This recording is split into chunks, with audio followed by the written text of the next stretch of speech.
Chapter 12. Problems Accumulate. One thought dogged Mau Mau. This is a hell of a thing. For important people in this world, there was no such thing as love, only a search for the most appropriate partner to help carry on their bloodline by leaving a child behind. Mau Mau found herself thinking about why exactly Aduo had brought consort Lishu with her. Maybe she's to be given away. She had never really been cut out for being one of the four ladies, the emperor's most favored consorts. Her family background was distinguished enough, but she'd always lacked the killer instinct that enabled one beautiful blossom of the rear palace to trample on all the others. Instead, she'd always been mocked or ignored in turn by her own ladies.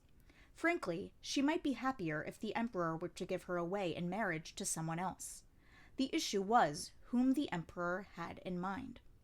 He certainly has a lot to offer as a partner, Mau Mau thought, but he potentially had even more drawbacks. This was a man so beautiful that he could have brought the nation to its knees were he a woman. Notwithstanding the scar on his face, if and when it came to light that he actually wasn't a eunuch, the reaction would be fearsome indeed. Could that explain why the consort was attacked? No, it seemed doubtful.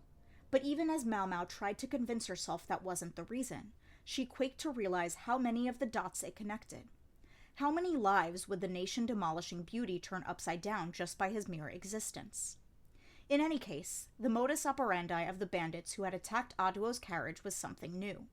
Instead of being righteous thieves or whatever and accepting half the traveler's possessions as a toll, they'd been willing to slice off a guard's arm and threaten to sell a young woman for profit. If Bosson hadn't arrived with reinforcements, someone might have died. Then there were the strange bands on their wrists. Did it serve as a way for the bandits to identify each other? Thus it was that Mau Mau found herself lolling on a bed at an inn. The wounded guard was healing up here in town, and meanwhile they were trying to find replacements for the damaged carriage and escaped horses. It wasn't Mau Mau's job to get provisions this time, and she'd already confirmed that there were no interesting medicines at the local apothecary shop. Since it was Aduo's man who had been hurt, Suide was in charge of his care, and her skill was such that there was no need for Mau Mau to intervene. Hence, free time. At least until a knock came at the door. Wondering who it could be, Mau Mau opened the door, and was surprised by who she found. Consort Lishu stood there, her face covered with a veil. "Pardon me. May I come in?" As ever, she seemed skittish, like a small animal. "Please," Mau Mau said, and Lishu darted into the room as quick as a mouse. She was looking around anxiously, perhaps a sign that she'd slipped out of her room without telling anyone. Mau Mau offered her a chair, and she sat down, still looking a little overwhelmed.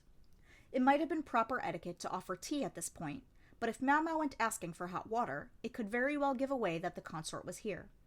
Instead, she decided to offer some mooncakes. Without anything to drink, it would leave their throats dry, but, well, it was the thought that counted.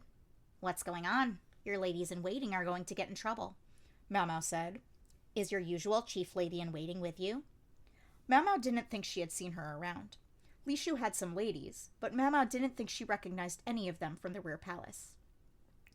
"I was told I was the only one who would be leaving the palace.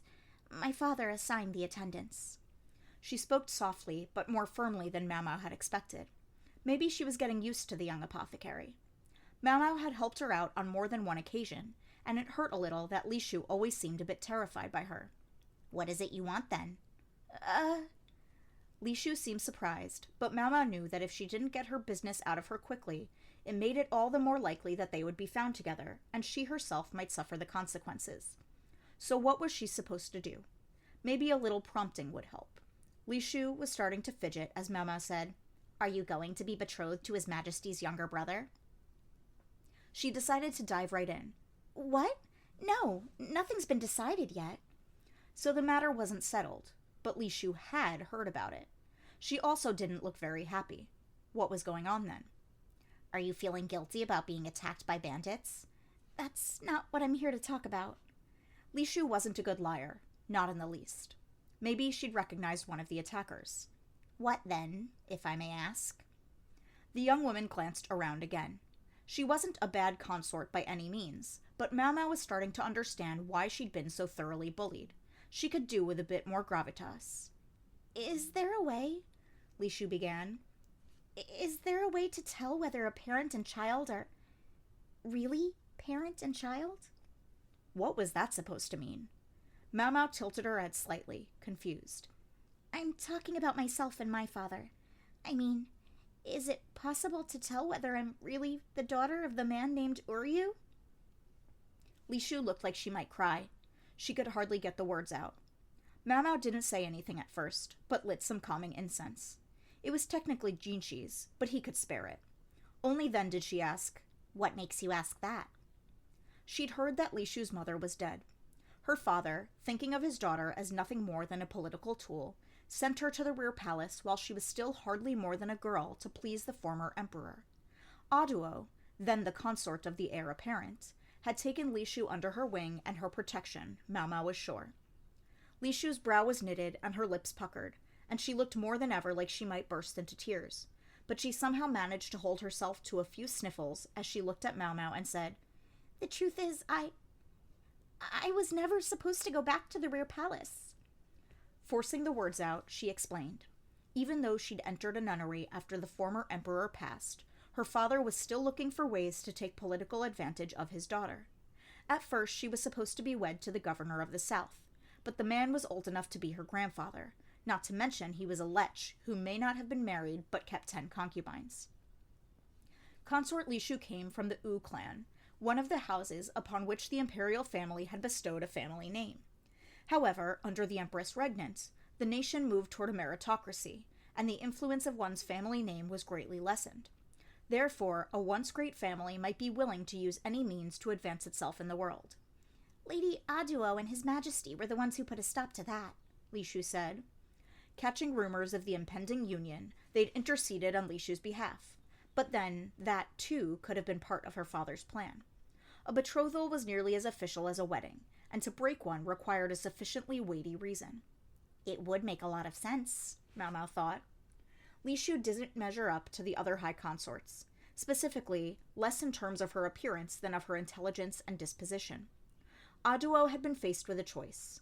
Watch Li Shu be married off to some withered piece of trash, or gain her a respite, even if only for a few years, as one of the flowers of the rear palace. She had chosen the latter.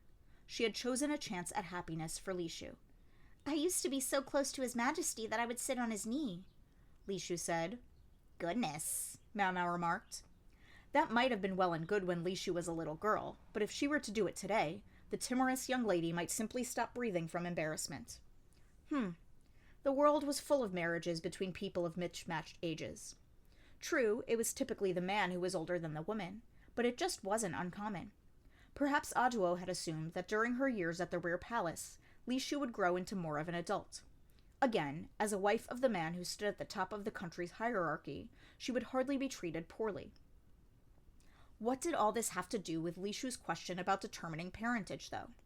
Admittedly, her father had treated her shabbily, but if this was some impulsive emotional thing where she thought they couldn't possibly be related because he had been so cruel to her, then frankly, Mau Mau was done listening. If her father was so unbearable, then Mau Mau wished Li Shu would have the wherewithal to take advantage of the current talk of marriage to do something about it.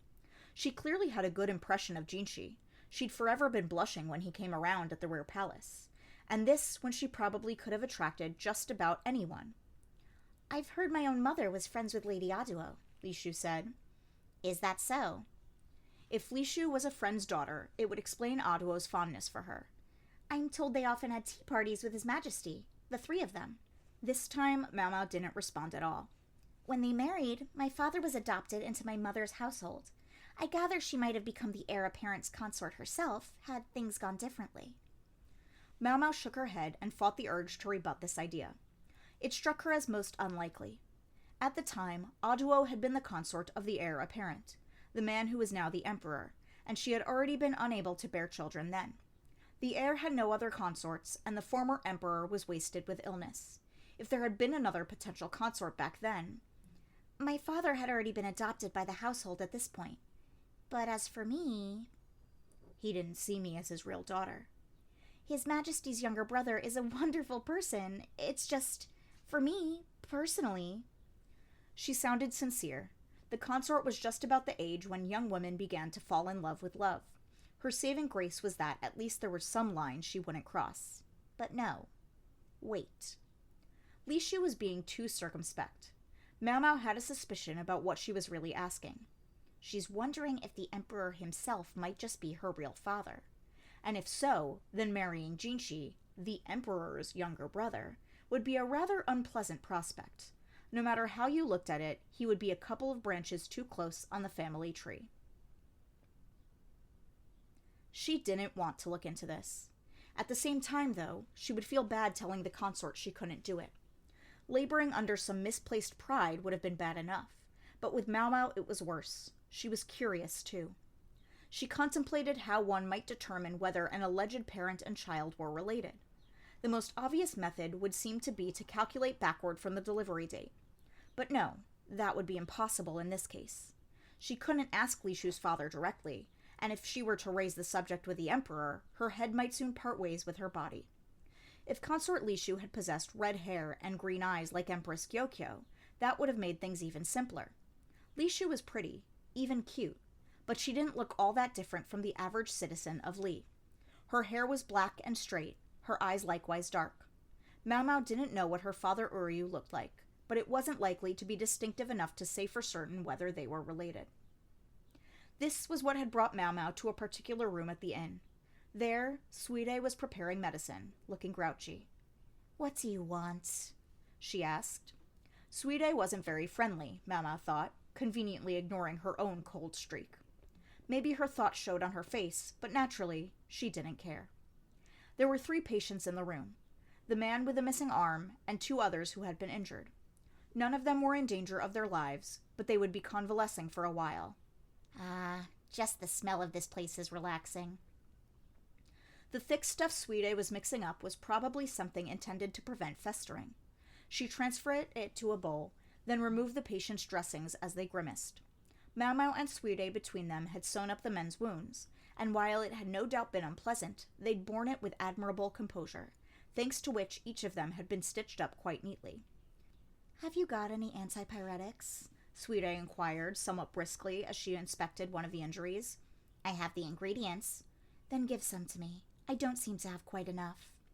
Sustaining an injury often led to fever, and medicinal components were hard to come by here. Suide had already been to the local apothecary shop, but she didn't seem to have come up with much. Maybe the place didn't stock many ingredients. This town might be a stopover on a trade route, but the goods, like the merchants, traveled on to other places. They weren't sold here.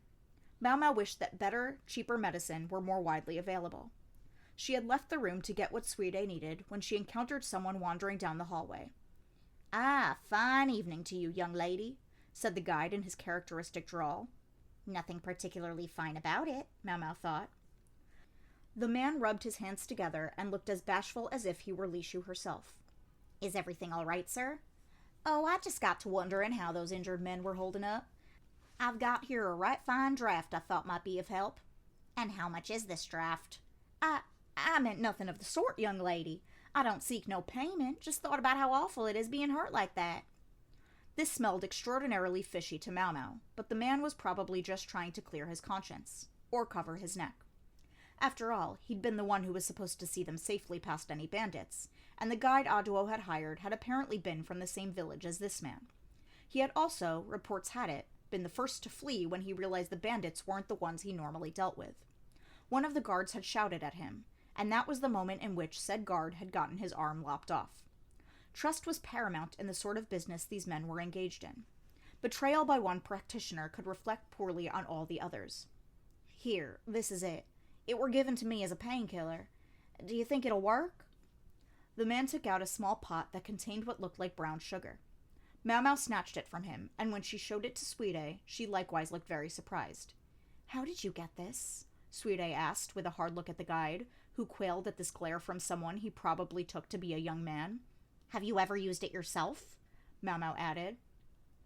Well, you see, I don't happen to know how to use it, and I was thinking you both might be able to tell me." He seemed to be telling the truth. "I see," Mao Mao said. "Well, you're very lucky." If he had used it, he might not be doing his job so energetically now. He might not be doing his job at all. The stuff in this vessel did indeed have pain-killing properties, and could be useful as a medicine, but only if you understood what you were doing with it. Otherwise, it could be worse than smoking cannabis. We'll use this, and gratefully, said Mau Mau, but I want you to tell us exactly how you got it. The little pot was full of opium. The problems continued to accumulate, and they turned out to be connected in the strangest ways. The guide said he'd gotten the opium from a merchant traveling with a caravan of entertainers. It'll help what ails you and help you forget the cares of this world, the merchant had told him. Perhaps if he'd been a more thoughtful or more suspicious man, the guide might have figured out what the merchant meant by that. That's supposed to be the line you use to sell cannabis. In the town the guide was based out of, the stuff was dried and smoked. If they'd been planning to treat the opium the same way, it was just as well no one had explained to them what to do with it. The man insisted he had never smoked himself. Smoking cannabis could be addictive, and if a cannabis addict began using opium as well, the idea hardly bore thinking about. The final piece of the puzzle came from what the guide said when Mau Mau asked him to describe the merchant caravan. He'd said, I got a glance, just a glance, you see, but I saw her. There was this girl. The entertainers seemed really protective of her. I mean, a young girl, maybe just 15. And this had been roughly a year ago. She had white hair. I've never seen the like. Can't forget it. She was the incarnation of the serpent god, I'm sure of it, come secretly to earth. This is the first time I've ever told anyone what I saw. We need hardly spell out what Mau Mau thought of this when she heard about a woman with white hair. A year ago would place these events before that woman had come to the capital. Perhaps it was the man's naive faith in the woman that had caused him to take the opium at face value, as a painkiller and nothing more. He, Mau Mau reflected, was truly a lucky man. And there was reason enough to be grateful for the medicine.